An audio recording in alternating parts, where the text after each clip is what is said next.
മലയാളത്തിൻ്റെ സ്വന്തം പെരിങ്ങോടൻ ഒടുവിൽ ഉണ്ണികൃഷ്ണൻ ഓർമ്മയായിട്ട് 20 വർഷം. കേരളത്തിൻ്റെ നാട്ടിടവഴികളിലൂടെ ശുദ്ധഹൃദയനും ലളിതഭാഷിയുമായ നമുക്കോരോരുത്തർക്കും ഏറെ അടുപ്പമുള്ള നിഷ്കളങ്കനായ അയൽവാസി, സഹൃദനായ കൂട്ടുകാരൻ, കാപട്യങ്ങളില്ലാത്ത അച്ഛൻ, അമ്മാവൻ, പൊതുപ്രവർത്തകൻ, കാര്യസ്ഥൻ, പുരോഹിതൻ, ബ്രോക്കർ, വെളിച്ചപ്പാട് എന്നിങ്ങനെ ഒടുവിൽ മലയാളികളുടെ ഹൃദയത്തിൽ നിറഞ്ഞ ഓടുവിലാൻ. മംഗലശ്ശേരി നീലകണ്ഠന്റെ സുഹൃത്തും ദരിദ്രനും ഊരുതണ്ടിയുമായ പെരിങ്ങോട് ശങ്കരമാരാർ, ശ്രീകൃഷ്ണപുരത്തെ നക്ഷത്ര തിളക്കത്തിലെ മാഷ്, മനസ്സിനക്കരയിലെ സഖാവ്, മീശ മാധവനിലെ ഹെഡ് കോൺസ്റ്റബിൾ, നിഴൽക്കുത്തിലെ വൃദ്ധൻ, ഈ പുഴയും കടന്ന് ഒരാൾ മാത്രം, ഉദ്യാനപാലകൻ എന്നീ സിനിമകളിലെ വ്യത്യസ്ത വേഷങ്ങളിലൂടെ, പറഞ്ഞാൽ തീരാത്ത കഥാപാത്രങ്ങളിലൂടെ മലയാളികളുടെ എക്കാലത്തെയും പ്രിയ നടനായ ഒടുവിൽ ഉണ്ണികൃഷ്ണൻ. സത്യൻ അന്തിക്കാടിൻ്റെയും ലോഹിതദാസിൻ്റെയുമൊക്കെ സിനിമകളിൽ വള്ളുവനാടൻ ഭാഷ സ്ഫുടതയോടെ സംസാരിക്കുന്ന കഥാപാത്രമായി ഹാസ്യത്തിനും അഭിനയത്തിനും പ്രാധാന്യമുള്ള ഒരുപാട് വേഷങ്ങൾ ചെയ്തിട്ടുണ്ട്. 1944 ഫെബ്രുവരി 13 തൃശൂർ ജില്ലയിലെ വടക്കാഞ്ചേരി എങ്കക്കാട് ഒടുവിൽ വീട്ടിൽ കൃഷ്ണമേനോന്റെയും പാറുകുട്ടി അമ്മയുടെയും മകനായി ജനിച്ചു. ഗായകനും സംഗീത സംവിധായകനും കൂടിയായിരുന്ന ഉണ്ണികൃഷ്ണൻ നിരവധി ആൽബങ്ങൾക്ക് സംഗീത സംവിധാനം നിർവഹിച്ചിട്ടുണ്ട്.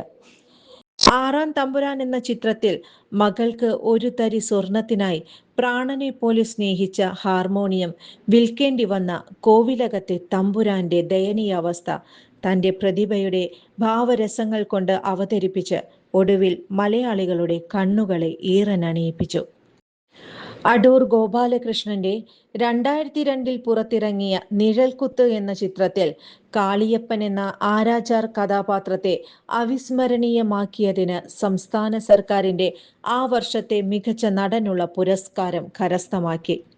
അടൂർ ഗോപാലകൃഷ്ണന്റെ കഥാപുരുഷൻ എന്ന ചിത്രത്തിലെ അഭിനയത്തിന് 1995 മികച്ച സഹനടനുള്ള പുരസ്കാരവും 1996 സത്യൻ അന്തിക്കാടിന്റെ തൂവൽ കൊട്ടാരം എന്ന ചിത്രത്തിലെ അഭിനയത്തിന് മികച്ച സഹനടനുള്ള പുരസ്കാരവും നേടി.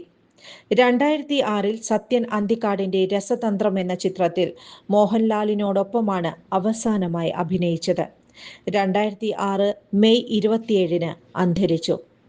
നർമ്മരസത്തിലൂടെയുള്ള വളരെ സ്വാഭാവികമായ അഭിനയത്തിലൂടെ ഒടുവിൽ ഉണ്ണികൃഷ്ണൻ അവതരിപ്പിച്ചിരുന്ന കഥാപാത്രങ്ങൾ പ്രേക്ഷകരുടെ മനസ്സിൽ ഇന്നും നിലനിൽക്കുന്നു. ആരോഗ്യ മേഖലയിൽ മികച്ച കരിയർ സ്വപ്നം കാണുന്നവർക്ക് സുവർണാവസരം. വടക്കാഞ്ചേരിയിലെ പ്രശസ്ത എല്ലുരോഗ വിദഗ്ധനായ ഡോക്ടർ പ്രേംകുമാർ വിയുടെ നേതൃത്വത്തിൽ പ്രവർത്തിക്കുന്ന മാക്സ് കെയർ ഹോസ്പിറ്റൽ പുതുതലമുറയ്ക്ക് മികച്ച ജോലി സാധ്യതകൾ ഒരുക്കുന്ന BSS അംഗീകൃത ഡിപ്ലോമ കോഴ്സുകളായ first aid and patient care, medical laboratory technician, X ray technology, pharmacy assistant എന്നീ പാരാമെഡിക്കൽ കോഴ്സുകളുടെ 2026-28 ബാച്ചിലേക്കുള്ള അഡ്മിഷൻ ആരംഭിച്ചിരിക്കുന്നു. മികച്ച പ്രകടനം കാഴ്ചവെക്കുന്ന വിദ്യാർത്ഥികൾക്ക് ഹോസ്പിറ്റലിൽ തന്നെ ജോലി ലഭിക്കാനുള്ള അവസരം. കോൺടാക്ട് 0488423231 9188401013. വാർത്തകൾക്ക് ഞങ്ങളുടെ ചാനൽ സബ്സ്ക്രൈബ് ചെയ്യുക. ഫേസ്ബുക്ക് ഫോളോ അപ്പ് ചെയ്യുക. വാർത്തകൾ വേഗത്തിലറിയാൻ എനി ടൈം ന്യൂസ്.